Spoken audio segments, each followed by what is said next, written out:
d'edamame. Donc, vous le savez, là, c'est le soya immature. Moi, c'est un méga coup de cœur. Je me régale. Très peu de prédateurs. On a eu un petit peu de... japonaise. Scarabée japonais. Mais c'est facile quand même à éliminer là, si tu t'y prends tôt. Ça produit bien. C'est facile à arranger. Puis en plus, ça se garde sans l'arranger. Tu gardes la cosse, puis tu peux congeler ça comme ça. Donc, tu l'arranges quand tu manges. Moi, je mets ça juste un petit peu bouilli, puis je mange ça comme ça. Là. Fait que je l'arrange quand je la mange. Fait que pour moi, là, c'est pas besoin d'eau, pas besoin de t'en occuper. Juste checker pour les scarabées au début. Mais puis je pense que l'été passé, il y a eu quand même assez grande épidémie. Là, fait que peut-être que c'était même pas représentatif. Ça prend pas tant de place. Nous, là, on est autonome à edamame.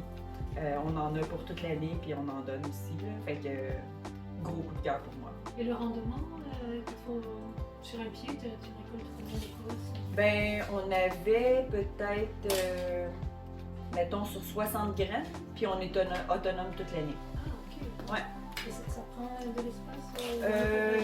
C'est ça, Joe me demandait des photos. Je suis pas très bonne pour prendre des photos, là, mais le plan, c'est comme ça. Ok. C'est comme ça. D'accord, c'est pas un grimpant? Non, ça vient pas si haut, mais c'est productif.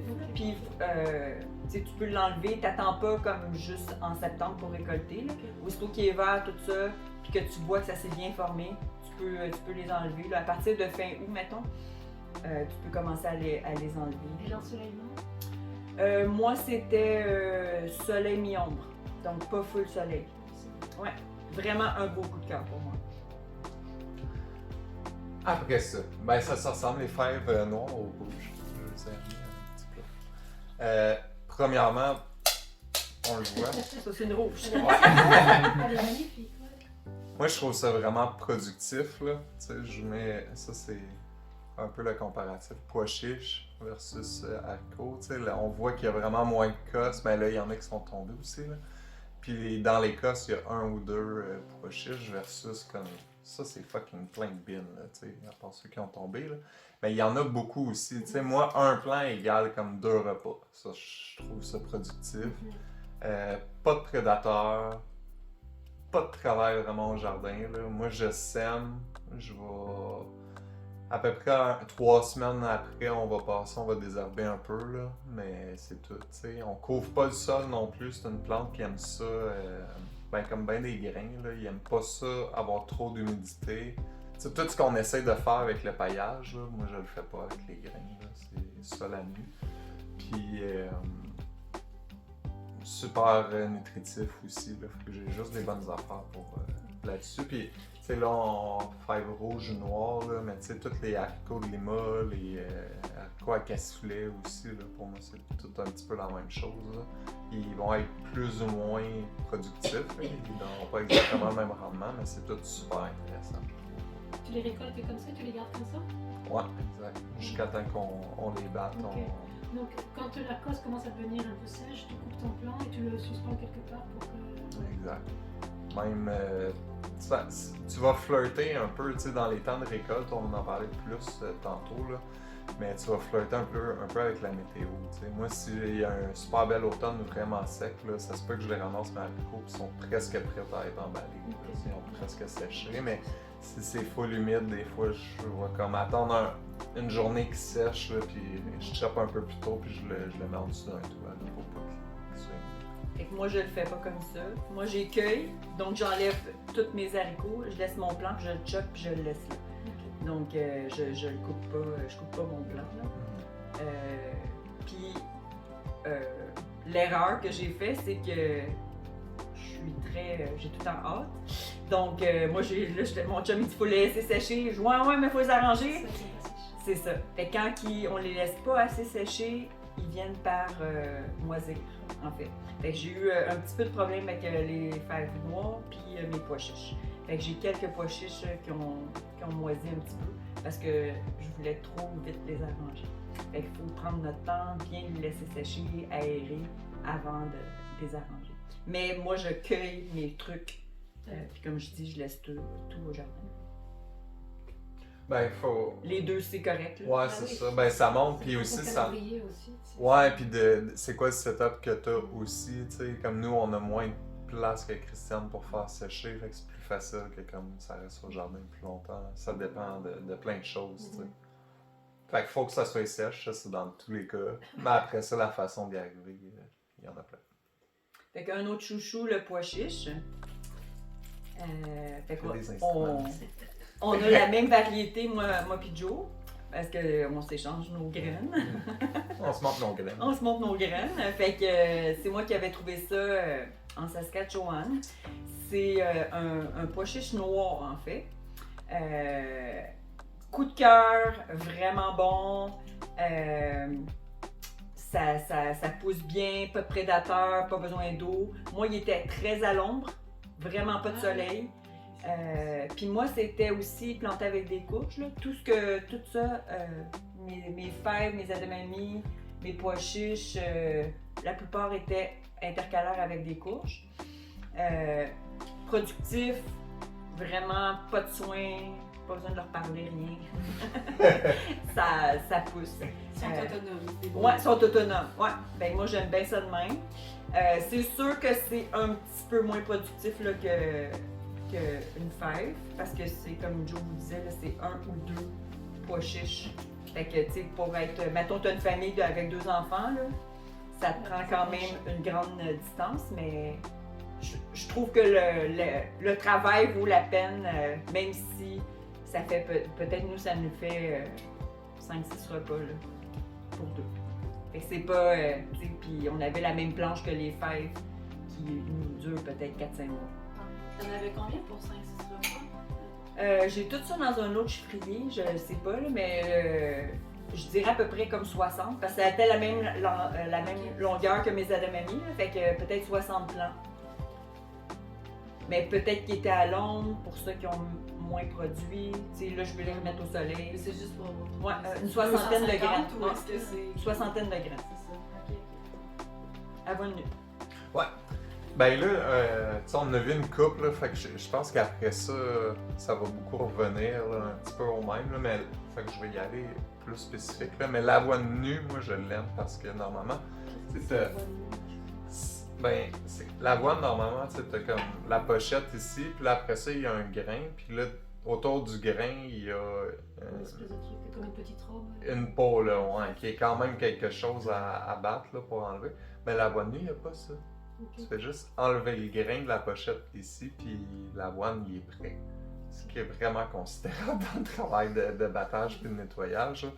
Fait que, voilà. C'est super bon. C'est vraiment bon. Là. Tu le fais comme du riz. Ouais, ça s'appelle le riz de la Gaspésie, en fait. Puis ça va donner un avoine qui est pas comme mou comme un gruau, là. Ça reste plus croquant, tu sais. Fait que tu peux l'utiliser plus dans des salades, des choses comme ça. Gros coup de cœur. Nous, on l'a acheté, là, mais c'est très bon à manger. Puis c'est facile. Ouais, puis dans les sous-produits, tu sais, l'avoine en fait des beaux, là. Que ce soit les fleurs d'avoine qui sont super médicinales, la paille, tu sais. Fait que c'est ça, on peut y aller plus vite, là. Les petits pois, ben, en fait, moi, toute ma vie, je connaissais pas les pois autres que congelés ou même dans ma famille, on mangeait ça en canne. Fait que l'année passée, c'est la première fois que je mangeais un pois frais. Je capotais. J'étais là, mais voyons donc, j'aime tellement les pois. Fait que moi, je vous dis, ça vaut la peine. Là. C'est sûr qu'encore là, il faut les arranger, mais je pense que ça vaut la peine. Là. Ça n'a rien à voir avec un petit pois en canne. Là. Rien à voir. Là. C'est vraiment plus gros, plus bon, meilleur. C'est délicieux. C'est des petits secrets parce que tu vois, on dit que ça n'a pas trop bien marché. Moi non plus, ils vont pas très haut, ils sont pas très. Et puis ils ne durent pas longtemps. Je veux dire, moi je pensais que ça allait tuer, j'en enlève un, il y en a un autre qui vient, mais non, je veux dire, le plan on donne 5 ou 6, puis après le plan là. Ah ouais. Est-ce qu'il y a. Il y a J'en ai différentes toutes les affaires, là. Vous autres, c'est des pois mange-tout, vous aviez les deux? Ben, moi je mange tout, alors je sais pas si c'est moi mange tout, mais moi je mange comme ça parce que je les mange sur le plan là quand je passe. Là. Non, les pois mangent tout, ils sont beaucoup plus Minces. plats. Là. Moi, je parle de vraiment les pois ronds. Là. Non, ils sont Ah, ronds, c'est ça, ils sont écossais, ronds dedans. On peut Ouais. les sortir puis les manger comme Ouais. bon. Ben, c'est ça. Premièrement, tu sais, il y a comme les pois puis les fèves, là, c'est pas la même chose. Les pois sont un peu plus fancy sur tout. Ils vont demander un peu plus de soleil, ils vont demander un peu plus d'engrais aussi. Tu sais, des accoros, je t'ai jamais besoin d'engrais, c'est ça. Des pois, si t'as des carences en azote, puis ça va plus paraître sur ta récolte. Puis après ça, il y a la température. Surtout par rapport à eux. Eux, ils aiment pas ça, le froid. Les pois, c'est le contraire. Ils aiment beaucoup le froid. Fait que moi, souvent, quand je rencontre des problèmes de productivité de pois, c'est ça. C'est que le monde, ils ont parti comme avec leurs tomates. Puis tu sais, faut que tu le partes. C'est presque le temps là, de commencer à semer des petits pois. Ou sinon, tard en saison. Tu sais. Puis c'est pendant la période froide que là, ils boostent Tu plus. dis Fait se met en pleine terre maintenant alors qu'elle est encore. quasiment, Ah, oui, quasiment. ok. Moi, je Ah, dirais mais pas c'est- là. Ah, Mais dans 15 mettons, jours, mi-avril, fin avril, en Oui, regardant ça. ce qui se pointe à la météo. Là. Mais tu sais, ça t'offre des petites gelées à -5. Là. Parfait. Fait que aussitôt qu'on voit que les gros -10 sont passés, là, c'est surprenant. Là. Tu sais, des petits semis de poireaux, des affaires de même aussi. Là. Je veux dire, il peut neiger par-dessus. Puis Mais tu moi, je les ai retournes là, quand puis ils même, sont tous corrects. Là. je les ai quand même plantés mi-mai, moi, Ok. les pois. Des fois. Directement au sol aussi. Ouais. Tu fais pas de semis avec. hein. Ouais, ouais, parce que... Ouais, ben ça, c'est une affaire. Vous faites des semis. Non, je pense que j'ai mis dans le sol, Ok. mais je les ai mis beaucoup plus tard. J'ai dû les mettre Ok.